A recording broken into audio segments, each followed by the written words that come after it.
इस बार कई सामाजिक संगठनों ने भाजपा को सहयोग किया, जिससे भाजपा उत्तर प्रदेश में पुनः सत्ता बनाने में कामयाब रही। शिल्पकार प्रजापति तमाम सामाजिक संगठनों ने आज दारुसफा में सामाजिक बैठक करके अगली रणनीति तय की है। देखिए एक खास रिपोर्ट। आप जैसे साधारण लोगों ने इस आंदोलन को जो ऊंचाइयां दी हैं, जो पहचान दी है, और आप लोगों के कर्मठता का बेजोड़ उदाहरण है। दो बार मुलायम सिंह यादव जी ने, अखिलेश यादव जी ने अपनी सत्ता के लिए आप लोगों को भले ही छला हो, लेकिन आपके आंदोलन का लाभ नहीं।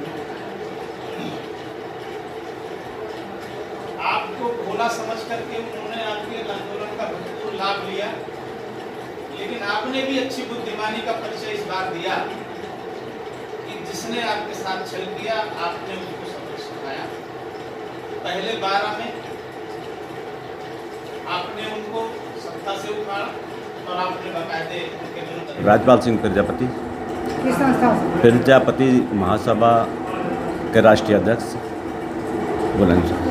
अनुसूचित जाति में प्रजापति समाज को शामिल होते हुए भी नहीं किया गया, ऐसा आप लोगों का आरोप है। हाँ, क्या है पूरा मामला? ये जो है हमारे जो एससी कोटे में हमें प्रजापति समाज को और ये 17 जातियों को जो इन लोगों ने नहीं लिया है, इसका हमने एक बीड़ा उठाया है कि हम लोगों को क्यों नहीं लिया गया। हमको हमारे जो सर्टिफिकेट हैं एससी कोटे के वो हमें दिए जाएं। इसको आगे बढ़ाने के लिए, सर्टिफिकेट बनवाने के लिए हम लोगों ने ये एक मीटिंग का आयोजन किया है और इस मीटिंग में ये निर्णय किया कि हमें किस तरकीब से, कौन से नियम से, किस ढंग से हमको ये सर्टिफिकेट दिया जाए। इसके कितनी संस्थाएं इसमें शामिल होती? इसमें 17 जातियां हैं इसमें शामिल। तो संस्थाएं तो बहुत हैं, लेकिन 17 जातियां इसके अंदर शामिल है जो हमें एससी कोटे का प्रमाण पत्र नहीं मिला है, वो इनके सब में सम्मिलित है। उसी के साथ साथ हम लोग भी 17 जातियों में सम्मिलित हैं। इस मीटिंग के बाद क्या निर्णय लिया गया? अभी तो हमारे अपनी संस्था बनाई है, बनाने के बाद में जो निर्णय लिया जाएगा वो हमको ज्ञापन जो भी संशोधन होगा हमारी पार्टी की समिति लेगी, उसको हम वहाँ पर आगे बढ़ाएंगे। अभी भाई साहब ने कहा कि कुछ मुकदमे किए जा रहे हैं हाई कोर्ट, सुप्रीम कोर्ट में। जी, क्या है, किस टाइप का मुकदमा किया? नहीं, जो मुकदमा जो एससी कोटे का जो प्रमाण पत्र बनने का जो मुकदमा दिया गया था, मुकदमा दायर किया गया है, अभी उसका कोई निर्णय नहीं हुआ है। जब निर्णय अगर उसका हो जाएगा तो बात तो केंद्र सरकार का मामला है। हाँ, नहीं चलेगा तो सब राज्य सरकार से, यहाँ से लेकर के तो हम थोड़े से पहले तो हम तो यहाँ से गांव से चलेंगे, फिर मंडल चलेंगे, ज़िले में चलेंगे, फिर प्रदेश में चलेंगे, आगे फिर वो यहाँ प्रदेश में चलेंगे, तब जाकर वहाँ चलेंगे, पहले विधानसभा में चलेंगे, फिर लोकसभा में चलेंगे, तो सब जगह जाना पड़ेगा। आरक्षण चूँकि आपने कहा संविधान के 1950 के राजपत्र में इसका उल्लेख है, हाँ जी, फिर भी नहीं मिला। हाँ जी, वो इन्होंने क्या वजह है, कितने दिनों से नहीं मिल पाया? इस वजह से हम लोगों में हम लोगों को इतनी जानकारी ना हो पाई थी कि जैसे 1950 के अनुच्छेद 6 के मतलब 65वें अनुच्छेद में नंबर पर इसको शिल्पकार का प्रमाण पत्र बनाने का देने का निर्माण दिया, वो नंबर दिया गया है कि आप जो 65वें नंबर पर शिल्पकार में हैं, लेकिन वो फिर भी हमें नहीं दिया गया। ये इस बात की जानकारी करने के लिए तो हमने केंद्र में अपना मुकदमा दायर किया था, उसका भी कोई संशोधन नहीं हो पाया। जो वहाँ से होगा उसके बारे में हम आपसे करेंगे। आज के कार्यक्रम में आप क्या उद्देश्य था आपके कार्यक्रम का? धन्यवाद करें। मेरा उद्देश्य है हमारी पार्टी का निष्पेद कार्यदल राष्ट्रीय निष्पेद कार्यदल का उद्देश्य है समाज को आरक्षण की ओर शिल्पकार जाति के आधार पर जो लड़ाई हम लड़ रहे हैं, हमारी पार्टी समाज के उत्थान के लिए आने वाली पीढ़ी ताकि उसका लाभ ले सके। किस तरह अपना परिचय देते हैं? मैं लालजी सिंह अखंड राष्ट्रवादी पार्टी का राष्ट्रीय अध्यक्ष। हम लोग 7 दल मिलकर के एक परिवर्तन मोर्चा बनाए, जिसके एक दल डीएसपी अधिकार दल की आज यहाँ बैठक थी। डीएसपी अधिकार दल के साथियों को, प्रदेश कार्यकारिणी राष्ट्रीय पदाधिकारियों की इस मीटिंग को, सभी पदाधिकारियों को धन्यवाद देते हैं कि आज सभी लोग बैठ करके एक चर्चा किए। परिवर्तन मोर्चा के 7 दल हैं। अखंड राष्ट्रवादी पार्टी, देशभक्त निर्माण पार्टी। देशभक्त निर्माण पार्टी के राष्ट्रीय अध्यक्ष हैं दयानंद विश्वकर्मा जी, और ये विश्वकर्मा लोगों की बेस पार्टी है। और महानवादी पार्टी है जिसके राष्ट्रीय अध्यक्ष हैं हरिओम कुशवाहा जी, जो कुशवाहा लोगों की बेस पार्टी है। नेशनल लोकतांत्रिक कांग्रेस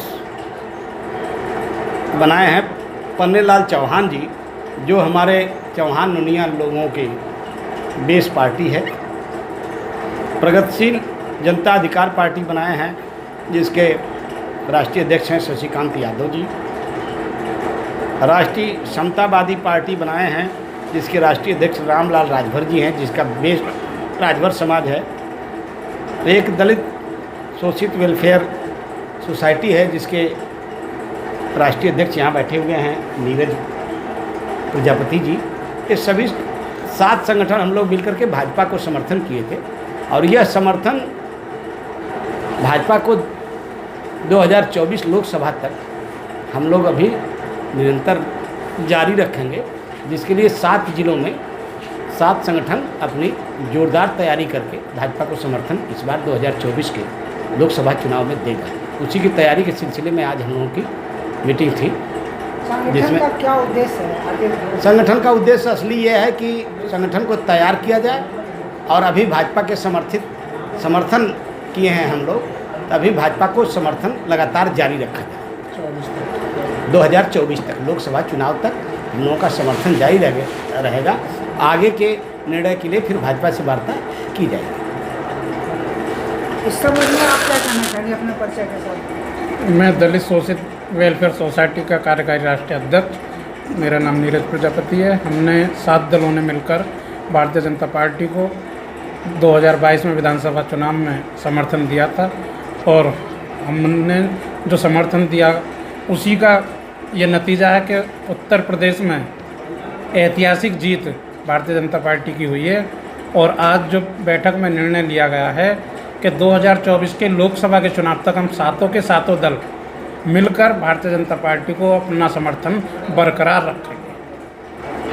आखिर इसके पीछे और क्या कारण है? इसने संगठन मिलकर समर्थन किया और सरकार बनाया, क्या कारण है? भारतीय जनता पार्टी और इसके अलावा कोई विकल्प नहीं है ना। क्षेत्रीय पार्टियां, बहुजन समाज पार्टी वो ख़त्म हो चुकी है, कांग्रेस का कहीं वजूद नहीं रहा, सपा है, सपा का उनके परिवार में इतना विरोध है, तो एक विकल्प नहीं है। और क्या वजह मानते हैं इन पार्टियों को खत्म होने के पीछे का, क्या वजह मानते हैं? इन पार्टियों के पीछे ख़त्म होने का मतलब है हम जैसे छोटे दल जो सक्रिय हुए हैं, जातीय राजनीति जो चालू हुई है, जातियों की पार्टी बनी है, उन सबके आने के बाद ये पार्टियों का वजूद ख़त्म होता चला गया। आरक्षण भी एक मुद्दा है लोगों का। हाँ, तो क्या वजह है? ये भी एक कारण है। आरक्षण का भी मुद्दा है। बहुजन समाज पार्टी जो 17 जातियों का जो आरक्षण का मामला था, सबसे ज़्यादा विरोध बहुजन समाजवादी पार्टी ने किया, और यही नतीजा रहा कि बहुजन समाज पार्टी दिन पर दिन मतलब ख़त्म होती चली गई और आज बिल्कुल उत्तर प्रदेश से समाप्त हो चुकी है। संविधान में तो कई जातियाँ, लेकिन 17 जातियों का नाम कब से और कहाँ से आया? 17 जातियों का नाम 20 साल से चला आ रहा है, और शिल्पकार एक जाति है जो सन 50 से ही अनुसूचित जाति की श्रेणी में थी, लेकिन आज तक उनके सर्टिफिकेट इशू नहीं हुए, और आज भी 64वें नंबर पर अनुसूचित जाति की श्रेणी में है। सम्मिलित होते हुए भी उन्हें अनुसूचित जाति का लाभ नहीं मिल रहा। इसी वजह से ये जाति, जो ये पार्टी थी बहुजन समाज पार्टी और सपा, दिन पर दिन समाप्ति की ओर हो चुकी है।